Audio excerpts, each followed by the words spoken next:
What's the most heartwarming act of kindness you've ever witnessed or experienced firsthand? My husband had a brain injury, which means a huge scar. He's in general an intimidating looking guy on all accounts, the scar even more so.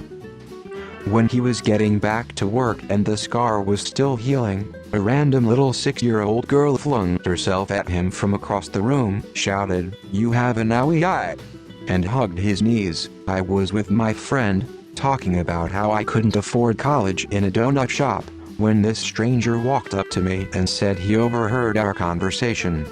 He said he was more than ready to cover all the fees until I graduated from college. At first, I couldn't believe it and thought he was joking or something, but to my surprise, he was 100% serious. He came over to my house the next weekend and met with my grandma. He said he didn't have anyone to help him in life. He had to do everything all by himself, and it wasn't easy at all. That's why he chose to help me. He said he knew exactly how it felt to be helpless and need something so bad and wouldn't want anyone to go through that. I was so grateful and didn't know what to say to show him just how much I appreciate it, but he told me not to bother repaying him. He simply said he understands, and I should just do my very best to make my grandma happy. Thanks to his support and help, I graduated successfully from college and earned my master's in computer science. To this day, he still shows his support and lets me know that I can come to him anytime. He is truly a blessing I never expected. It is the most heartwarming and kindest thing any human has ever done for me, and I'll continue to be grateful and do my best to help others who are helpless. It's my goal in life. I do this on the down low so no one at work is really aware of it, and I don't ever get to brag about my wife doing this, but she makes home-cooked meals for my coworker. He's an older fella that lives alone and has been down on his luck for a while now. Great guy, always has a smile, but from conversations I have had with him I know it's a cover-up. So a couple times a week I'll bring him a dish big enough for 2 meals, and sometimes my wife will even do special requests for him. Going on for a little over 3 years now, and no one in our lives know but us 3 souls. Ironically, my wife thinks I'm the good person here just because I came up with the idea, despite her doing all the cooking. I'm just a messenger, literally. Just goes to show how big-hearted and selfless she is. 40 years ago. Glendora, California. Back in the days of paper checks. Before cell phones. I was so poor. I got off work. Now I'm scrambling to get to the bank to cash my check and then pick my kid up before daycare closes. My car is on empty. It had been on empty going into work. I ran out of gas. Okay. I can run to the daycare, pick up my kid, and then maybe borrow a couple of dollars to fill a gas can to go get the car and go to the bank in the morning. I got this. Nope. I jump out of the car and drop my keys. They fall into a storm drain. I sit down on the curb and sob. A man pulls up in a car. Asks me what's wrong. I tell him. He says okay and drives off. I just sit there and sob. 10 minutes later, the guy pulls up again. With a gas can. He puts the gas in my car. Then he takes a coat hanger and fishes my keys out of the drain. I ask him to follow me to the bank so I can pay him back. He says pay it forward and drives off. I make it to the bank and daycare. You dear kind man, I hope you're having a great life. When I see people by the side of the road, I remember you. I pay it forward. I was at an estate sale at an classy, expensive house. Lots of paintings and odd sculptures at exorbitant prices. No books though, which is what I usually look for. There was a beautiful grand piano in a prominent place in the house. As I was wandering around admiring the art and architecture of the place, someone began to play a classical piece on the piano. They were quite talented. The music was nice. I happened to be near the piano when he stopped playing. The homeowner, who had walked up next to the piano, strikes up a conversation with the piano player. After a moment, the pianist bursts into tears because the homeowner offered him the piano free and clear. Right before my aunt was put in hospice care at home, she was in the hospital and I went to visit her with my cousin. I was 21 at the time and had no real experience with what would be the imminent loss of a loved one. I lasted less than 5 minutes in the room before becoming overwhelmed with emotion and stepped out into the hall. In the midst of me breaking down, a nurse came out of nowhere and hugged me. It was the kind of hug where the person holds you with everything they've got, and I just wept into her shoulder. It remains one of the best and most sincere hugs I've ever received in my entire life. Nurses are amazing. It was winter in DC for reference, so it was probably about 20 degrees and dropping. A friend of mine said he forgot something in his apartment as a group of us were walking to a bar by his place, so he said he would meet us there. After a few seconds walking with the group, I turned around and saw him cross the street and put his hand on a homeless man's shoulder, give him some money, and then he went back up to his apartment. I told the rest of the friend group I was going to actually go to the bathroom and walk to the bar with him, as I was walking back and saw him come back out with a blanket and more money for the man. It wasn't just that he did all that, it was that he didn't want us to see and obviously didn't care if he got the credit for it.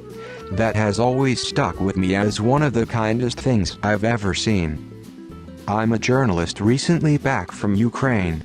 While I was out there, I did some work with a group of self-funded humanitarian groups. The things they're doing are insane. I rode along on an aid mission dropping supplies to villagers living 2 miles from the front line, just these previously totally ordinary people now risking their lives to bring food, blankets, clothing, and hygiene products to people living in indescribable circumstances. Funded partly by donations and partly out of their own pockets. One man even sold his house and all his possessions and moved out there permanently to do these aid missions. The risks they take are extraordinary. It was a quiet day when I rode along with them, but the whole time we were at the village we could hear artillery and guns firing. At any moment the village could have been shelled, or the van targeted by a drone. It's mind-numbingly dangerous, but these people are something else. The most dedicated, selfless people I've ever met. I work in a shared building with other non-profits. One day I'm walking to work and the woman in front of me sees a man sleeping on a bench.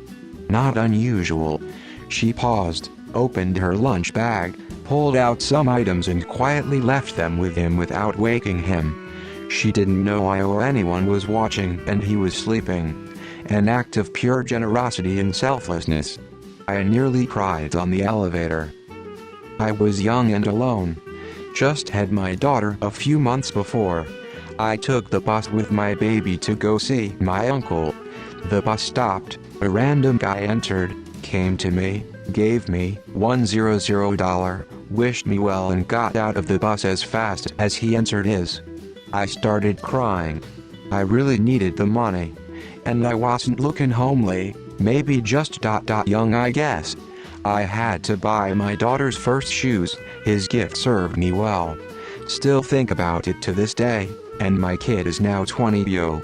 Early in my marriage I packed up my wife and kids and moved to a whole new state for a job opportunity. The kids were 3 and 1. Our rent was about 50% higher, but I figured I could cover that with the increase in pay. Turns out we were struggling anyhow.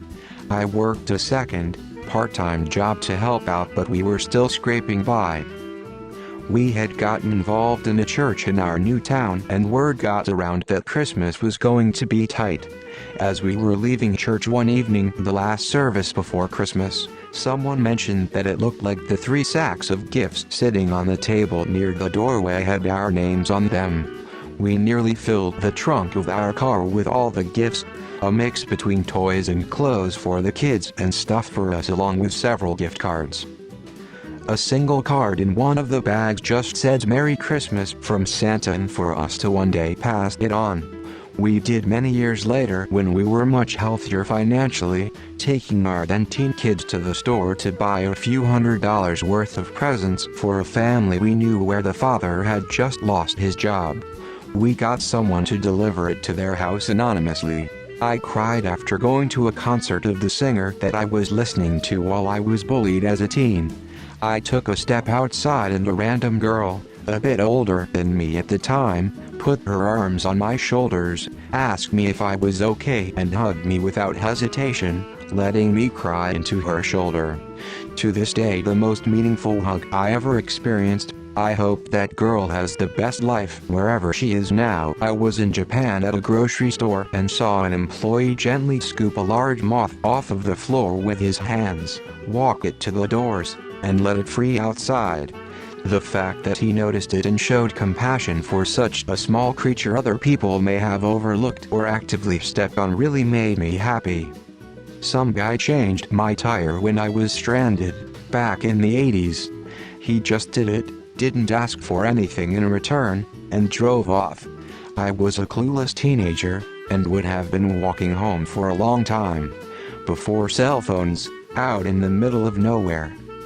After I was beaten while waiting for my connecting subway, two people who didn't witness the attack waited with me while the ambulance arrived. A homeless woman saw me crying and offered me her watch. It seemed like the most expensive possession she had, so I was taken aback when she insisted I have it. She could have easily sold it for money, and it looked like a watch that would be worth a decent amount. I asked her, "Why do you want to give me your watch?" She replied, "When someone gave it to me, it made me happy. Maybe if I give it to you, it'll make you happy." That sentiment alone made me happy, which I told her, and insisted she keep the watch. I think about that interaction often, and hope she's doing okay. When my father told me, "Thanks my sweetie, I'm proud of you," relieved face. I had a failed performance on stage when I was in college and I am keeping a happy unbothered face. Maybe I am way too embarrassed to admit it even to myself. Then, I bumped into a classmate and I told her what happened as if I was joking. She didn't laugh but kept a sympathetic face and asked me if I wanted to talk about it, or I am still not ready. I was caught off guard and cried on her. I didn't even know where my tears came from.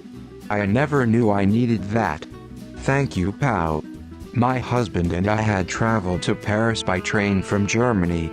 It has always been my dream to see Paris. We were in our late 50s. Many times in my life I would express how much I wanted to see Paris. A lot of the time someone would say, "No, you don't, it's dirty." Or, "The French are awful, why?" We had walked with our single, mid-sized rolling suitcases to the subway from the train station. Then, because the subways are 11,000 years old, we needed to lift the suitcases and carry them down or upstairs. As I'm climbing up a staircase, someone behind me picks up my bag from the bottom and helps me up with it. At the top, he just set it down and went on his way. I loved Paris, the commuters, the shopkeepers, the passers-by, everyone was so kind. I'm just from a small town in Arizona and it's my most magical memory.